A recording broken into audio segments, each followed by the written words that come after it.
Phoebe, welcome to the Backlog Quest. One of the things that I've tried and failed to do is daily devotionals. They're supposed to be started on the 1st of January and read every single day for an entire year. At least the devotional books that I have. They normally contain a short passage. Sometimes the devotional will be one or more pages, but most of the time they're less than 1 page.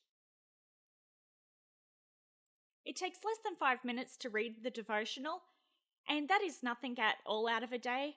I found myself just not remembering to do them every day, or I'd go away for the weekend and not take my devotional book with me. Or worst of all, I just could not be bothered. With the missed days, I'd end up falling behind and trying to play catch up and falling even more behind. Or if I was reading devotionals in bulk, what I was reading just didn't end up sticking in, and it was like I hadn't read anything at all. Daily devotionals just do not work for me as they are intended, at least yet. I'm still working on doing my devotionals daily, but instead of worrying about the fact that I've missed a day, and that day sometimes turns into a week or a month or two, I decided I'm not going to feel guilty over missed days anymore. I'm just going to keep going, pick up where I left off, and do 2 devotionals a day and try to not play catch up as I was doing, and just keep moving forward with working on my devotionals daily. With not playing catch up, I've actually found that I've been doing my devotionals more frequently.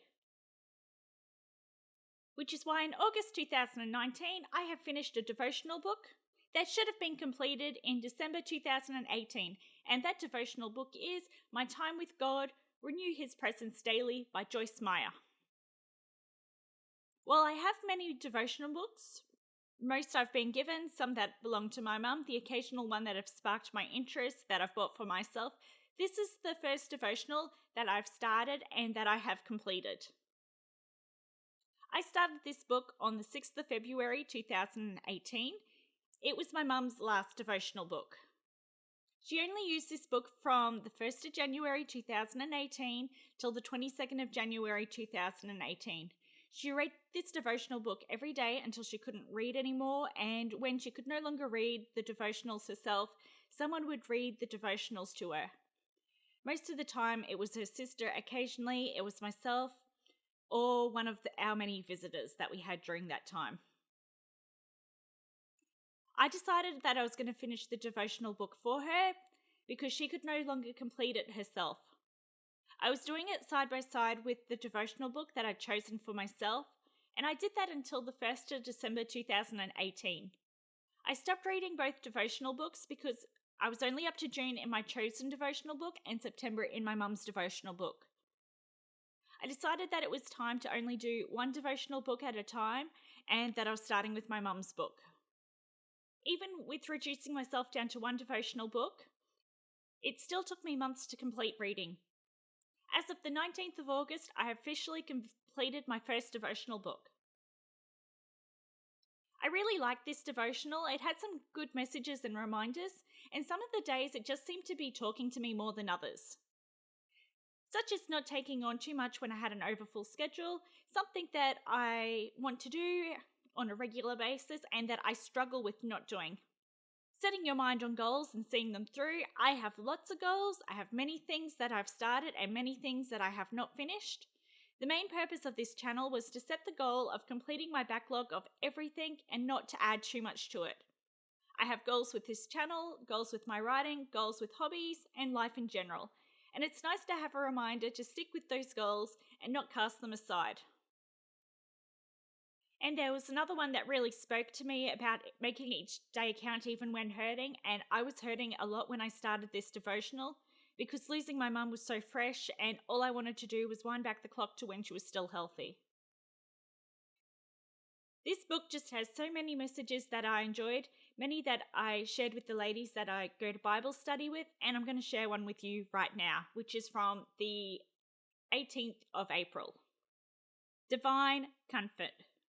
In the multitude of my anxious thoughts within me, your comfort cheers me and delights my soul.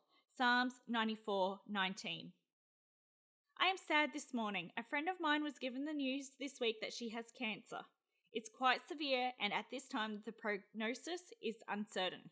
She and her husband have 2 young children, and they are both in the middle to late 30s. Tragic to say the least. When we hear news like this, how should we respond? My first response was to call the husband, who has worked for us since he was 17 years old. Then I started praying, and have been doing so several times a day. Anytime they come to my heart, and that is frequently, I pray. I pray for God's divine comfort and His grace to take over in this situation. I pray for healing, preferably a miracle, right doctors, accurate diagnosis, and wisdom for the family in making decisions. I offer to do anything I can to help, although I know that there's not much I can do except to be there. I made a promise that we would be there for them all the way through the journey, and I think that means more to people than we may comprehend. We don't have to feel the pressure to give answers or advice that we don't have. We help people who are hurting immensely when we don't forget them in the pain, especially if what they are going through takes a while to get through. God's word teaches that we are more than conquerors. See Romans 8:37. And I believe that is true. To me, it means that we can know, even before difficulty begins, that in the end, we will have the victory and God will comfort us all the way through it. He will enable us, strengthen us, and hold us every step of the way. Yes, we cry, we feel unimaginable pain, and we may get confused and ask questions that can't be answered at that time. But through it all, God is there, giving us assurance that we are loved. Father, please comfort all people who are hurting today. You are the one who comforts us in our affliction, and we trust you to give us grace and more grace to stand firm even in the midst of tragedy. I'm now picking up where I left off with the devotional book that I started on the 1st of January 2018. For now, I'm going to continue with my reading 2 devotionals a day when I do my daily devotional readings and see how far I can get by the end of the year. The aim is to have less breaks between devotionals than I had last year and to eventually plan to be to the point that I can do my devotionals daily without missing a day. Next week, I'll be talking about The Black Coat Rebellion by Amy Carter. And that is another book added to my completed pile in my quest to reduce my backlog of unread books.